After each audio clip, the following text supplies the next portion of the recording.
Mes chers amis, bien bonjour. Divinité familière dans la culture populaire, que ce soit dans les jeux vidéo comme par exemple Age of Mythology ou encore Hadès, ou bien dans les dessins animés comme par exemple Hercule ou encore l'Odyssée, Hadès, le seigneur des enfers chez les Grecs, est pourtant moins mis en avant que ses deux frères, à savoir Poséidon et Zeus. Pourtant, c'est une divinité qui est connue des Grecs de l'époque et qui fait partie du paysage religieux de la société grecque, mais c'est également un des dieux les plus redoutés. Dans cet épisode, je vous propose de faire la connaissance justement de cette divinité faisant partie des 12 Olympiens, mais qui pourtant est assez mal connue et très peu mise en avant malheureusement, et qui pourtant s'inscrit dans la croyance de la société grecque de l'époque antique.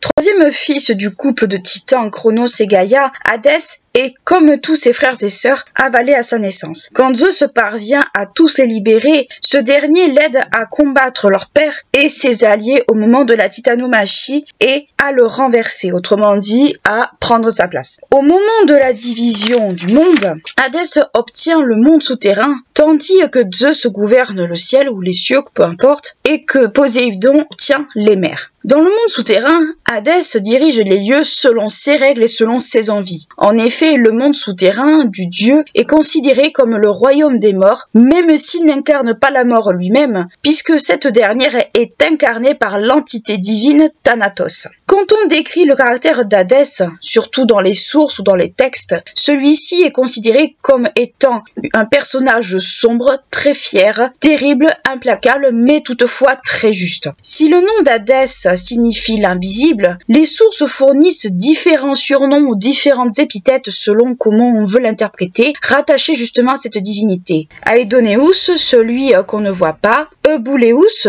le bon conseiller, Clyménos, le renommé, Pluton, ou Pluton, selon comment on va se situer, le riche ou celui qui enrichit, Polydecmon, celui qui reçoit beaucoup, Pylartès, aux portes solidement closes, donc référence certainement aux portes de l'enfer, enfin aux portes du monde souterrain, et Stygéros, l'horrible, Zeus, Plectonios, le Zeus des enfers, et Dispater, notamment chez les Romains, qui est le nom, on va dire, auquel on va l'assimiler le plus, ou du moins qui va lui être le plus rattaché, mais on sait très bien que chez les Romains, Hadès va s'appeler Pluton, mais peu importe, c'est le nom Dispater, ça va être aussi attaché également à Hadès. Par la suite, le surnom Pluton est associé à l'agriculture, à la fertilité des sols, mais aussi à la semence. Et donc, le symbole qui va être associé justement à Hadès, là, dans ce cas-ci, ça va être la corne d'abondance. Donc, cela le rapproche d'une certaine façon aux divinités végétales, rattachées à l'agriculture, comme peut l'être par exemple son épouse Perséphone, le plaçant ainsi un peu dans une double perspective de vie et de mort, au sens où ce dernier va contribuer au renouveau, justement au renouvellement des saisons et au renouvellement des récoltes, etc., etc. Donc, on peut voir un peu dans Hadès quelque part une espèce de divinité végétale, mais c'est à prendre avec beaucoup de prudence justement par rapport à cela, parce que c'est pas sa caractéristique première. Mais on peut supposer justement que cette notion de richesse peut lui être associée, mais notamment par rapport à l'agriculture, par rapport justement à la corne d'abondance qui est censée donner, nourrir à l'infini quasiment tous ceux qui la possèdent. Donc il faut faire très attention par rapport justement à cette image du Hadès rattaché à l'agriculture, rattaché au monde végétal. Si dans le cadre végétal, comme nous venons de l'expliquer, Hadès a pour attribut la corne d'abondance, de façon générale, c'est pas forcément l'attribut qu'on va lui connaître le plus. L'attribut qu'on va lui connaître le plus, c'est ce fameux casque d'invisibilité au cunée qu'on a déjà vu justement quand on a abordé Persée, rappelez-vous, ce fameux casque d'invisibilité qui lui a permis de rentrer dans le repère des Gorgones sans être vu. Le cadeau, donc ce fameux casque, lui a été fait par les Cyclopes, donc par des créatures qui sont à la fois des créatures que l'on craint, des créatures que l'on juge selon les sources assez barbares, assez primaires, parce que ce sont aussi des fils de Gaïa, mais pour qui on a une certaine admiration, comme on l'a vu pour Persée, parce que ces derniers auraient contribué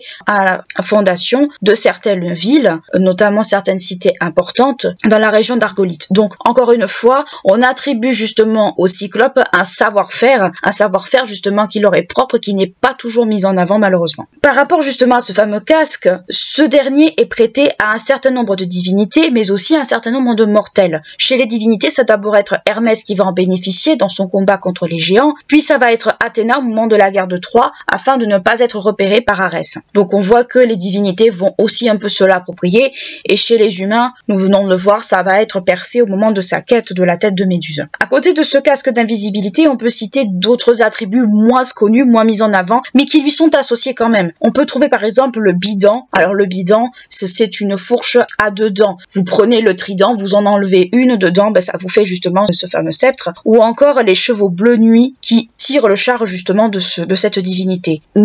Qu'on va mettre au nombre de 2 ou de 4 selon les versions chez qui on va regarder, mais toujours est-il que ça fait partie des attributs qu'on donne à Hadès. Alors les chevaux c'est peut-être plus un animal un peu fétiche, mais toujours est-il que ça fait partie des attributs qu'on attribue à Hadès, même si on n'y pense pas de prime abord et forcément de suite. Et un autre attribut ou un autre, on va dire, symbole qu'on va lui donner, c'est la possession de troupeaux gardés par Ménéothès sur l'île de Irythie. Donc ce fameux troupeau, on peut se poser des questions. Ça peut être des troupeaux d'animaux à sacrifier en l'honneur de Hadès pour des célébrations, ce genre de choses, et qui par conséquent sont des animaux élevés exprès par rapport à ça, et qui sont des animaux associés justement au culte d'Hadès. On va dire dans la société grecque, il est fort probable que ces troupeaux qu'on attribue justement à Hadès sont des troupeaux en fait qui ont été faits pour le culte d'Hadès. Et en général, ce sont des troupeaux, ce sont des animaux qui sont très souvent de couleur noire et qu'on va attribuer justement aux dieux. Donc cette image de troupeau peut être vue de cette manière-là et peut être associée justement par rapport à cela. Comme beaucoup de divinités, Hadès a également des plantes qui lui sont associées. On a vu pour Dionysos avec le lierre et tout ça. Hadès va avoir justement des plantes qui vont être associées. On va trouver la menthe. La menthe en fait a une signification particulière puisque ça va être rattaché à une soupirante de Hadès qui va justement être transformée en cette plante. Donc ça a une signification assez proche de la divinité. Le cyprès et le narcisse. Alors le narcisse, c'est vrai, ça peut être très surprenant, mais oui, ça peut l'être le cas. Et le cyprès, ça surprend pas trop parce que c'est ce qu'on trouve principalement dans les cimetières à l'heure actuelle. Donc on voit quand même que Hadès a un bon nombre, on va dire, de symboles qui lui sont associés et qui font que ça fait partie de ces dieux du panthéon grec justement où la panoplie est totalement complète avec des animaux attribués. Alors des animaux pas forcément définis, mais ce sont des animaux quand même qui sont voués à être sacrifiés en son honneur. Ça va être un signe particulier, ça va être des plantes, c'est tout un tas de choses. Donc on voit que Hadès quand même a ses propres symboles, mais ce sont des symboles encore une fois qui sont très peu connus et très peu mis en avant. Concernant les mythes, c'est la Théogonie d'Hésiode qui nous renseigne le plus, mais également l'hymne à Déméter qui est d'Homère, qui va encore nous renseigner encore plus sur le mythe le plus connu et qui est le plus rattaché à Hadès et dont on a déjà parlé dans un épisode, c'est le rapt de Corée. Corée et Perséphone, c'est la même personne, mais Corée car elle va prendre le nom de Perséphone quand elle épouse Hadès. En effet, avec la complicité plus ou moins cachée et certaine de Zeus, Hadès parvient à enlever Corée alors qu'elle cueillait des fleurs en compagnie des nymphes, donc avec ses suivantes. Sa mère est alors mise au courant de sa disparition et elle se met à chercher cette dernière. Déméter, elle interroge un peu tout le monde, toutes les divinités qu'elle peut croiser. Personne ne lui répond, personne ne sait où Corée se trouve, Corée ou Perséphone, peu importe, sauf Hélios le soleil, qui voit tout et qui est au courant de tout et qui avoue la vérité justement à Déméter. Cette dernière étant au courant des événements, a pris tout simplement la décision de ne plus laisser pousser quoi que ce soit fruits, végétation et tout ça, tant que sa fille ne lui est pas restituée. À savoir que cette décision va impacter tant les humains que les dieux, puisque les humains ne peuvent pas se nourrir et que les dieux ne peuvent pas avoir d'offrande. Malheureusement, les choses vont se compliquer un petit peu entre-temps, puisque Perséphone ou Corée, peu importe, va consommer des aliments destinés aux morts. À savoir qu'elle va consommer un grain, alors ça va être soit un grain, soit un pépin de grenade, peu importe. Et comme c'est une nourriture destinée aux morts, cette dernière ne peut plus remonter sur Terre, car tout simplement, elle est rattachée au monde souterrain. Voyant que la situation ne se débloque pas dans le monde des humains, Zeus décide d'intervenir. Il convoque les deux parties, sauf que les deux parties ne sont pas d'accord, donc il convoque Hadès et Déméter. Aucun des deux ne veut flancher, donc Zeus va trouver un compromis. Il va décider que pendant 6 mois, qui va correspondre à peu près à l'automne et à l'hiver, Perséphone va rester avec son époux, d'où le fait qu'elle va prendre le nom de Perséphone à ce moment-là, et les 6 autres mois, elle va les passer avec sa mère, qui va correspondre à l'été et au printemps. L'accord est conclu entre tous, et du coup, Perséphone fait la navette entre les deux mondes, et pour, on va dire, saluer la noce de son frère Hadès, Zeus va leur offrir la Sicile. Donc, comme quoi, chacun y trouve un peu son compte. Mais en dehors de ce mythe,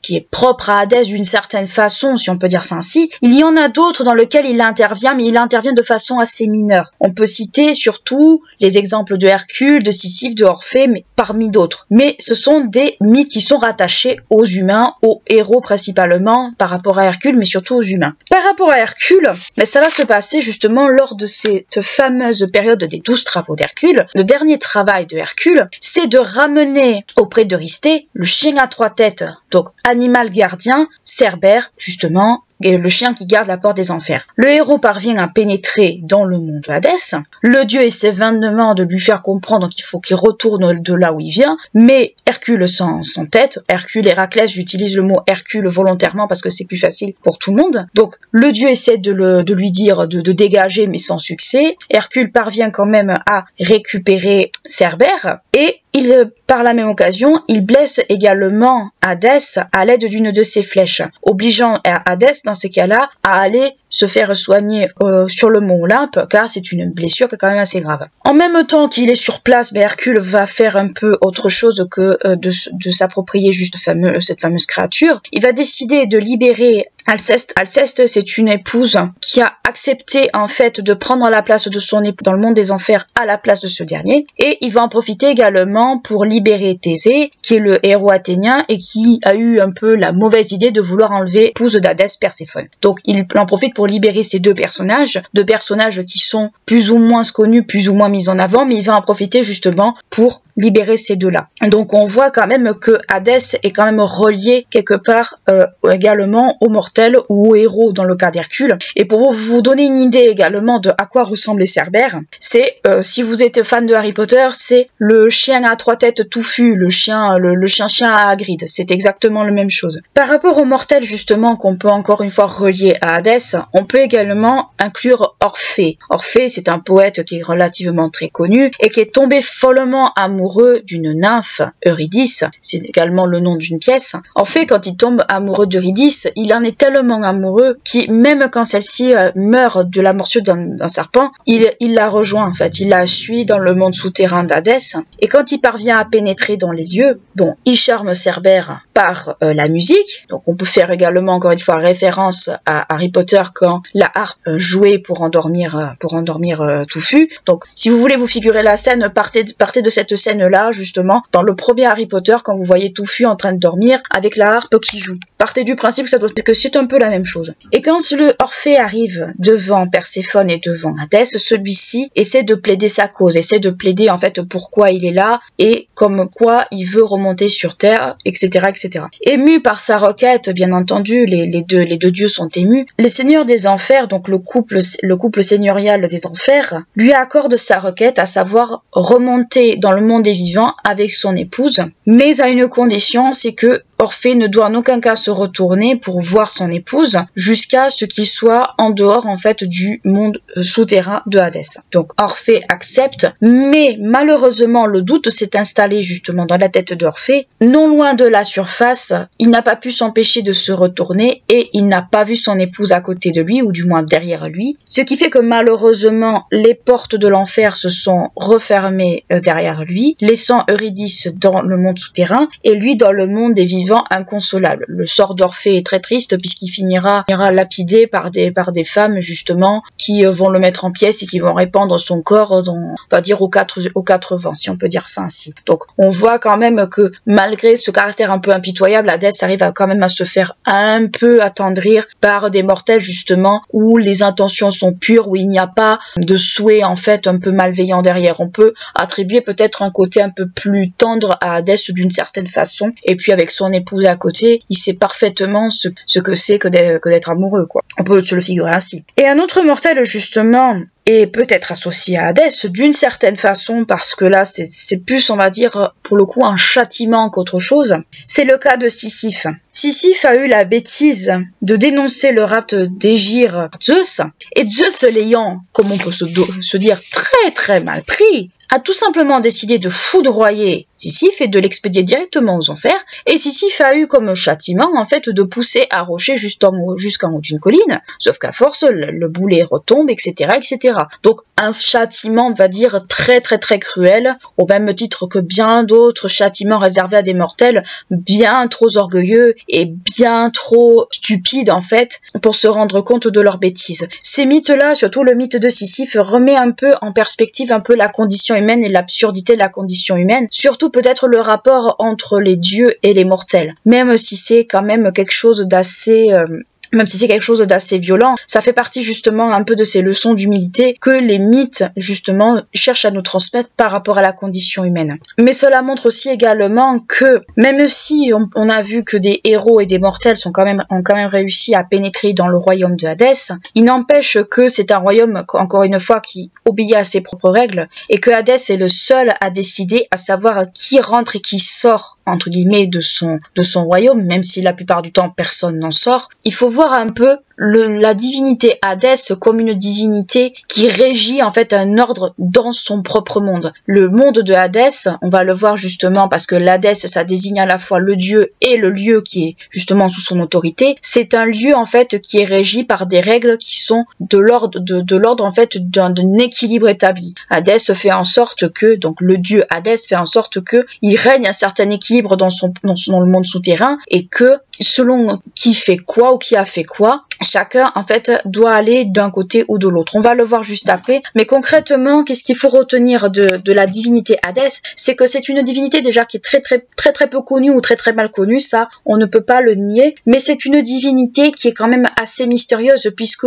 on voit que les mythes, alors ce sont des mythes parmi tant d'autres, parce qu'on pourrait en citer d'autres, des châtiments, on va dire, assez cruels qui ont été affligés à d'autres mortels, mais j'ai pris ces trois-là parce que ce sont ceux qui ressortent le plus. Ce sont des mythes en fait qui montrent à quel point la divinité, même si dans son propre monde c'est elle qui fait les règles, elle ne peut pas en fait avoir les yeux partout déjà, et ensuite quand il y a certaines données qui rentrent en compte, on voit qu'elle ne peut pas tout régir, qu'elle ne peut pas tout prévoir, mais ça c'est totalement normal. Mais surtout on voit dans les textes, par rapport justement au monde souterrain lui-même, on voit que cette divinité a une place qui est quand même assez mal définie, assez peu, on va dire, exposée, et on peut se demander justement s'il n'y a pas eu un culte, s'il y a eu un culte ou s'il y a eu ce genre de choses. Donc c'est vrai que la divinité Hadès, quand on regarde ses mythes, ses attributs ou ce genre de choses, on peut se poser tout un tas d'interrogations autour de justement de ce dernier, et par rapport aux sources également, mais par rapport en fait au panthéon grec en lui-même. Comme dit précédemment, Hadès signifie à la fois le dieu, donc ça désigne le dieu Hadès, mais également le monde souterrain. Les sources qui vont être le plus mises en avant, ça va être l'Iliade et l'Odyssée d'Homère, puisque c'est là où on va trouver le plus d'informations les 3/4 du temps, qui nous explique en gros un petit peu le fonctionnement, mais également plus ou moins l'ambiance qui y règne. Les textes situent le chemin pour y rentrer, ça va dépendre un petit peu des textes et selon un peu comment on les interprète aussi. Soit ça va être aux confins du monde, au-delà des océans, mais la plupart du temps, ça va plutôt être des cavernes qui vont être associées aux entrées du monde souterrain. La plupart du temps, ce sera très souvent ça. Et cette entrée, comme je vous l'ai expliqué, elle est gardée, notamment on va dire l'entrée principale, parce que on peut imaginer ça un peu comme une espèce d'arbre, avec avec plusieurs entrées et une entrée principale où on peut carrément rentrer dedans. Donc on peut dire que l'entrée principale, si on veut se le figurer, est gardée par Cerbère, donc l'entrée qui permet justement de pénétrer dans ces lieux, elle est gardée par Cerbère, donc une créature gardienne, et les lieux en soi sont divisés en plusieurs endroits, grosso modo, à savoir le Tartare et les Rèbes. Les Champs-Élysées, on n'en parle pas là parce que ce n'est pas le sujet, puis ce n'est pas un épisode consacré au monde souterrain lui-même, mais grosso modo, c'est ce qu'il faut en comprendre. Le Tartare, on en avait déjà plus ou moins parlé quand on avait parlé de Cronos, quand on avait parlé de Gaïa ou ce genre de choses. Le Tartare, c'est l'endroit où Zeus a réenfermé les enfants de Gaïa au moment, justement, quand la titanomachie. Donc le Tartare, c'est une prison, plus ou moins, où les enfants de Gaïa sont enfermés. Alors, ce qui est marrant, c'est ils ont été libérés du ventre de Gaïa, là où ils étaient enfermés, pour ensuite être réenfermés derrière dans le monde souterrain. Donc le Tartare, de toute façon, ça renvoie à justement aux enfants de Gaïa, donc les Hécatonchires et tout le reste. Les Ribés, par contre, c'est plus, on pourrait le voir un peu comme les limbes, un peu pas comme un purgatoire, mais comme les limbes, si on veut se le figurer un peu comme ça, où les ombres justement traversent au moment de leur mort. Donc les Rèbes, ça serait, comme je vous dis, les limbes, c'est-à-dire un peu cette espèce d'endroit un peu transitoire où les ombres ou les âmes, peu importe, restent présentes pendant un moment jusqu'à ce qu'elles puissent savoir si elles vont soit aux Champs-Élysées, soit au Tartare, soit ailleurs. Donc on voit qu'il y a une espèce de hiérarchie dans le monde souterrain, mais c'est une hiérarchie qui est très complexe et c'est une hiérarchie qui fonctionne un peu sur le même modèle que le jugement égyptien, à savoir qu'il y a un jugement des âmes et selon ce que vous avez fait, soit vous allez dans un endroit très chouette comme les Champs-Élysées, soit vous allez au Tartare et malheureusement, tant pis pour vous. Donc on voit qu'il y a un fonctionnement assez similaire à ce niveau-là avec les Égyptiens. Les Rèbes, comme je vous dis, c'est un peu comme les limbes. On pourrait se le figurer un petit peu comme ça, d'une certaine manière. Le but de cette hiérarchie ô combien très organisée, c'est qu'aucune ombre ne puisse s'enfuir ou ne puisse remonter chez les vivants et s'incruster chez les vivants. Donc on voit que ce que nous fournit les sources, encore une fois, c'est qu'il y a une volonté de créer un monde hiérarchisé par ces règles, dictées par les règles du dieu sur place, et surtout faire en sorte que, une certaine harmonie entre guillemets règne. Mais toutefois, comme encore une fois j'insiste dessus et je le dis, c'est que même si c'est hiérarchisé, il y a quand même une crainte d'Hadès, puisque Hadès est craint tant par les vivants que par les morts, selon les sources entendues, selon les textes qui nous ont donnés. Hadès est d'une certaine façon redouté tant par les vivants que par les morts. Les vivants n'osent pas prononcer son nom, et les ombres, selon les sources, n'osent pas l'affronter. Donc ce qu'il faut comprendre, c'est que l'on tient les informations justement par rapport au monde souterrain de textes qui sont primordiaux dans tout quand on travaille dans la mythologie. L'Iliade et l'Odyssée, c'est des textes qui sont primordiaux, mais ce sont des textes qui nous donnent une vision assez partielle de ce que pourrait être le monde souterrain de Hadès. On en parlera dans un épisode qui sera consacré justement à ce monde souterrain grec. Là, je fais le choix de pas trop en parler parce que j'ai quand même envie de vous le décrire de façon beaucoup plus précise et avec des documents qui justement sont beaucoup plus pointus là-dessus. Mais concrètement, qu'est-ce qu'il faut retenir justement de ce monde souterrain, l'Hadès? C'est que c'est un monde souterrain déjà qui est gardé par une créature gardienne. Donc déjà, ce que nous montrent les films ou les séries ne sont pas trop loin de la vérité. D'une certaine manière, on pourrait le voir un peu comme le monde souterrain, des Égyptiens, d'une façon plus ou moins, approchante. Mais dites-vous que c'est quand même, c'est un monde qui est régi par des règles. C'est un peu comme le monde des morts égyptiens, avec quelques différences bien sûr, mais ce que les sources nous en fournissent, et les textes des historiens vont nous fournir également d'autres informations, mais pour l'instant, partez du principe que c'est régi à peu près de la même façon que pour le monde des morts égyptiens, avec quelques différences près bien entendu. Dans la société grecque, Hadès était craint et redouté. Par conséquent, les mortels ne prononçaient son nom que très rarement, voire pas du tout, ou du moins le moins souvent que possible. Les traces d'un culte ou de célébration en l'honneur du dieu ne sont pas extrêmement faciles à démontrer ni à trouver, que ce soit dans les recherches des historiens actuels ou bien dans les sources. Toutefois, on peut souligner que cette divinité était à l'honneur dans certaines cités, comme à Nyssa, Trécène, Éleusis, contre toute attente, ou encore à Pylos. À cela, on peut également ajouter Élis, mais aussi, de façon générale, la région de Triphylie, ou du moins toutes ces cités montrent qu'il y avait quand même une place pour Hadès, que ce soit dans un culte, parce qu'il pouvait être associé à d'autres cultes, ou bien qu'il faisait l'objet d'un culte à part entière, comme c'était le cas à Élis. Ce sont principalement les auteurs grecs, mais aussi l'archéologie, qui nous apportent quelques données concernant justement le fameux culte de Hadès, même si ici, ça reste quand même des sources assez minimalistes où on nous renseigne pas vraiment, du moins pas énormément sur les pratiques en elles-mêmes. Parmi les auteurs qu'on peut citer, donc les auteurs grecs, qu'on se l'entende bien, on peut citer par exemple les mythes homériques comme l'Iliade ou l'Odyssée, ou encore la Théogonie d'Hésiode, qui est l'une, on va dire, des sources les plus prisées quand on veut parler de mythologie, ou encore Apollodore, qu'on a déjà croisé dans d'autres épisodes. Durant les célébrations en l'honneur d'Hadès, comme pour toutes les divinités, on sacrifiait des animaux, mais c'était des animaux bien spécifiques, c'était soit des taureaux, soit des brebis. Ça doit faire écho justement au fameux troupeau qu'on associait justement à Hadès. Et de façon générale, ces animaux étaient de couleur noire et ils avaient la tête tournée vers le bas, et tous ces sacrifices avaient lieu principalement la nuit. Donc en lien encore une fois avec le monde souterrain et l'obscurité qu'on lui associe. Les informations dont nous disposons concernent d'une part le culte d'Hadès, mais principalement à Pylos, mais surtout à Élis. À Élis, on le verra après, mais ça fait partie des deux cités où on a le plus d'informations, ou du moins où on peut dégager un minimum d'informations concernant la pratique d'Hadès, ou du moins si ce dernier était associé à quelque chose. À Pylos, c'est à la période mycénienne qu'on va trouver, on va dire, des traces du culte d'Hadès, mais notamment, on va dire de façon générale, des traces concernant le monde des morts de façon, on va dire, de façon générale. En effet, les historiens du XXe siècle, donc les historiens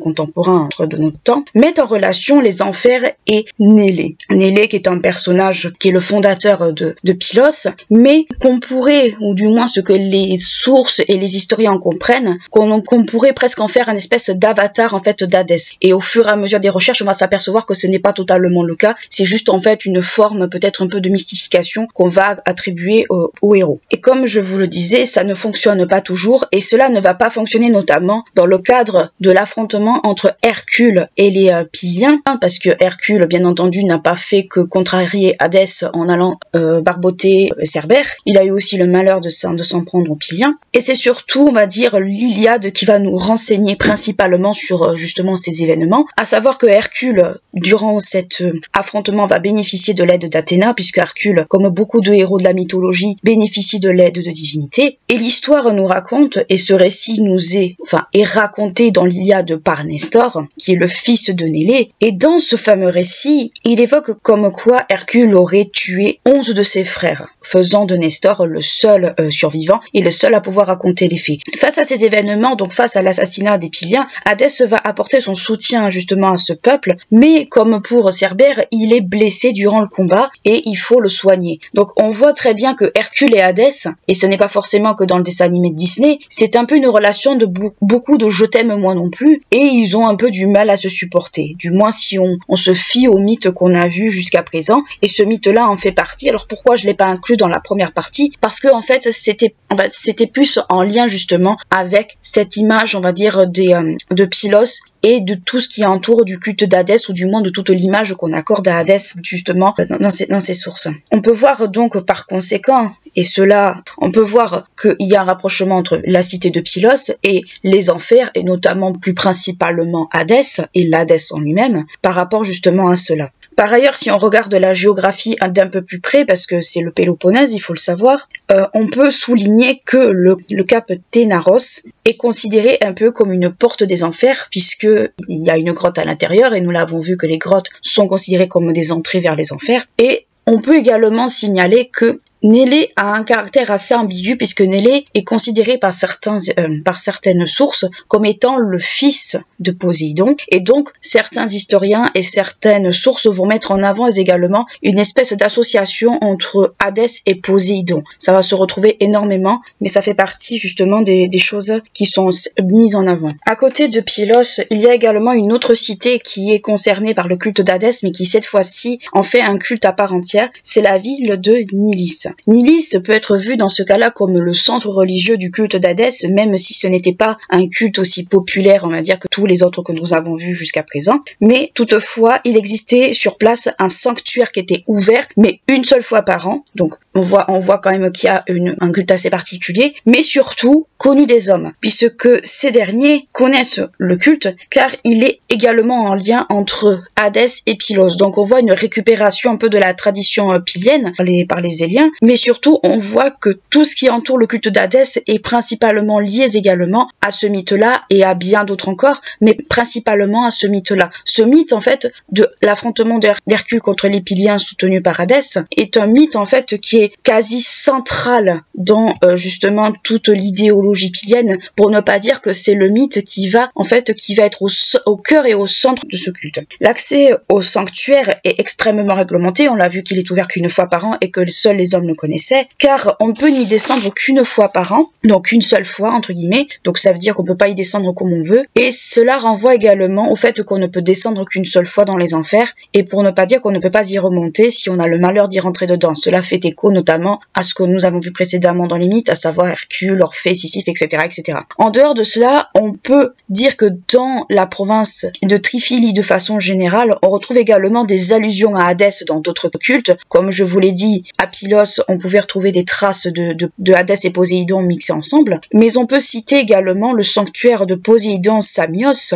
donc toujours dans cette fameuse région, dans lequel on va retrouver des symboles associés à Hadès. Donc encore une fois, on va retrouver des traces du culte d'Hadès au sein d'un autre culte avec qui on va dire qu'il est un petit peu avec qui il cohabite. Et Hadès n'est pas associé tout seul, puisqu'il va être associé à Corée Perséphone, mais également à Déméter. Donc on peut y voir cette association comme une espèce, on va dire, de référence au Hadès lié à la végétation et au Hadès lié aux récoltes, à tout ce qui est autour de la corne d'abondance, et au Hadès, on va dire, Pluton, qui est le Hadès, on va dire, qui est bien rattaché à ces notions-là. Donc ce qu'il faut comprendre, c'est qu'en fait, le culte d'Hadès, à part à quelques exceptions près, n'est pas un culte à part entière, puisqu'il est associé soit à Poséidon, soit à d'autres. Là, on a vu avec Corée Perséphone et avec Déméter. Mais c'est un culte auquel on n'a pas énormément de renseignements, dans le sens où on ne sait pas exactement, en fait, quels étaient les rudiments, justement, de ce culte. Et c'est ce qui rend ce culte, en fait, extrêmement énigmatique et extrêmement intéressant, qui pourrait ouvrir à des pistes de recherche, justement, par les historiens, qui pourraient encore plus nous renseigner, justement, par rapport au fait qu'est-ce qu'était vraiment ce culte, à part les Éliens qui en ont fait un culte à part entière et un culte, on va dire, assez exceptionnel. Éleusis, il y a très peu d'informations dessus, du moins je n'en ai pas trouvé. Donc, il y a tout un pan de la recherche qui pourrait être fait sur le culte d'Hadès et qui pourrait justement, en fait, enrichir encore plus la culture, en fait, sur les cultes grecs à part entière. En conclusion, ce que nous pouvons en déduire d'Hadès, c'est que ça reste une divinité qui reste assez énigmatique. Il y a peu de choses, ou voire pas du tout de choses sur son culte, même si nous avons vu certaines notions précédemment, ça reste quand même un culte, ou du moins une divinité, qui n'a pas, en fait, cette espèce de présence, au même titre que les autres divinités olympiennes. C'est une divinité qui n'a pas la même présence, dans le sens où c'est une divinité que l'on craint, c'est une divinité dont on a même peur de prononcer le nom, et qui est pourtant une divinité qui s'inscrit dans ce paysage religieux parce que c'est lui qui est le garant du maintien de l'ordre dans le monde souterrain, même s'il n'incarne pas la mort lui-même. La mort est incarnée par Thanatos, qui est une espèce d'ange de la mort, comme on peut se le figurer dans les dessins animés ou dans la culture populaire. C'est cette espèce d'ange de la mort qui va venir chercher les défunts à leur mort eux-mêmes. Nous avons vu que l'Hadès, parce qu'il y a l'Hadès, le seigneur des enfers, mais il y a aussi l'Hadès qui est le nom que l'on donne justement au monde souterrain. L'Hadès, c'est également cette espèce de monde un peu sombre, un peu mystérieux, effrayant, où on peut accéder par le biais de cavernes, où on ne descend pas forcément de peur de ne pas pouvoir ressortir. Il y a tout une espèce de fantasme, ou du moins il y a une espèce de croyance qui fait que les mortels qui sont descendus dans ces cavernes ne pourront peut-être pas revenir, car ils risquent d'être piégés justement dans ce souterrain. On vient de voir que des héros dans la mythologie grecque ont réussi à sortir du monde souterrain par le biais de divers subterfuges, mais ça fait partie justement de cette culture populaire qui est tout autour de ce dieu et de l'endroit où il vit, mais ça reste un dieu qui est peu mis en avant et qu'on a du mal à cerner parce que justement ça reste un dieu du monde souterrain et qui est quand même assez ambigu. Nous avons vu que c'est un dieu qui est rattaché également d'une certaine façon au monde végétal, puisqu'il a cette espèce de faculté à être associé au grain et à l'agriculture qu'il revêt justement avec la corne d'abondance. Donc on voit voit que Hadès a quand même une espèce d'ambiguïté dans ses fonctions qui sont amenées à évoluer, bien entendu. Il n'est pas évident, en fait, de bien cerner, justement, la place de Hadès dans ce paysage religieux dans la société grecque. J'espère que cet épisode vous aura plu, vous aura intéressé. Il est vrai que ça a été très compliqué pour moi de trouver des informations sur le culte de Hadès, parce que soit on vous dit qu'il n'y en a pas, soit on vous dit qu'il y en a un, mais que c'est pas vraiment un culte, qu'il y a un espèce de mini-culte ou une espèce de célébration une fois par an. C'est quand même pas évident, en fait, à dégager des points là-dessus. Sur le dieu en lui-même, il y a très peu de mythes. Il y a très peu de mythes qui le relient à certaines personnalités, contrairement à Poséidon ou à Zeus. Zeus, on pourrait en écrire tout un livre sur les mythes qui lui sont associés. Hadès, à part l'enlèvement de Perséphone et Sisyphe et aussi Hercule, il y a très peu de mythes en fait qui lui sont associés, à part des mythes où des héros parviennent à rentrer et à ressortir de son monde sans en être inquiétés, ou des mythes où il va carrément chercher des personnes qui doivent être dans son monde et ne pas en sortir. Donc c'est vrai que c'est pas évident en fait à dégager certains points par rapport à Hadès, mais c'est une divinité qui fait partie du culte grec, même si ça reste un culte profondément assez incertain et très peu mis en avant. J'espère que cela vous a plu, vous a intéressé. N'hésitez pas à liker, clocher la vidéo si elle vous a plu, à vous abonner à la chaîne si ce n'est pas encore fait. Moi je vous dis à très bientôt pour un nouveau podcast et d'ici là prenez bien soin de vous.